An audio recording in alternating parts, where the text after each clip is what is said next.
এবার দেখি ইনশাল্লাহ হবে। রেট ছিল না তো। দেখেন। আসসালামু আলাইকুম। আমার ভিডিও যদি কেউ দেখে থাকেন একটু সাড়া দিন, কমেন্টসে জানান যে আমার ভিডিওটা দেখা যাচ্ছে কিনা। এখন আছি চণ্ডীগড় সরকারি হাসপাতালে। এই ছেলেটা মনামারা ব্রিজের ওখানে হয়তো সম্ভবত ট্রেনে কাটছে, ট্রেনে পড়ে গেছে, ট্রেনের ধাক্কায় এই অবস্থা হয়েছে। একে কেউ চেনেন কিনা একটু জানাবেন। ভৈরবের কিশোরগঞ্জের কেউ দেখে থাকলে একটু জানাবেন। ভৈরব উপজেলার কেউ দেখে থাকলে একটু জানাবেন, কেউ চেনেন নাকি।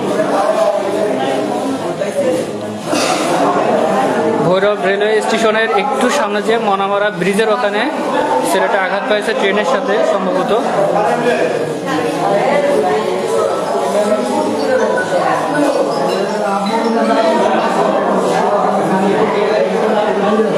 ছেলেটার সাথে কেউ নাই, কেউ চিনতেও পারছে না, এই জন্য আমি ধরে নিয়ে আসলাম চণ্ডীগড় সরকারি হাসপাতালে। কেউ চিনে থাকলে একটু জানাবেন।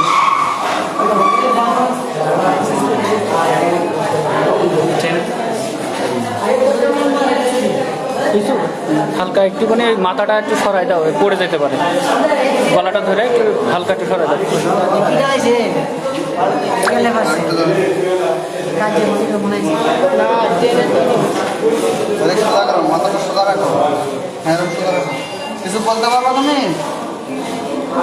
তোমার পকেটে মানি ব্যাগ, ফোন টোন কিছু নাই? আইডেন্টি নেওয়ার জন্য তোমার বাড়ির মোবাইল নাম্বার টাম্বার কিছু নাই? কেউ কি রাইখা দিছে? কথা বলতে পারবে না, এমনি মাথা নাড়াচ্ছে, কিছু বলতে পারছে না। বাড়ি কই? ভৈরব কোন হনো? শুধু মাথা থাকায় বড় ভৈরবে নাকি? ব্রাহ্মণবাড়িয়া? নরসিংদী?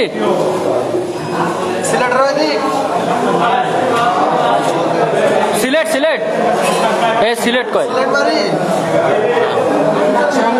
আচ্ছা, এর বাড়ি কোথায় কেউ বলতে পারছে না, বাড়ি কোথায় কেউ বলতে পারছে না। তবে অ্যাক্সিডেন্টটা হয়েছে হলো ভৈরব রেলওয়ে স্টেশনের একটু সামনে মনামারা ব্রিজের ওখানে। ঢাকা? ঢাকা ঢাকা থেকে ছেড়ে আসা চট্টগ্রাম এক্সপ্রেস, চট্টলা এক্সপ্রেসের সাথে হয়তো ধাক্কা খেয়েছে।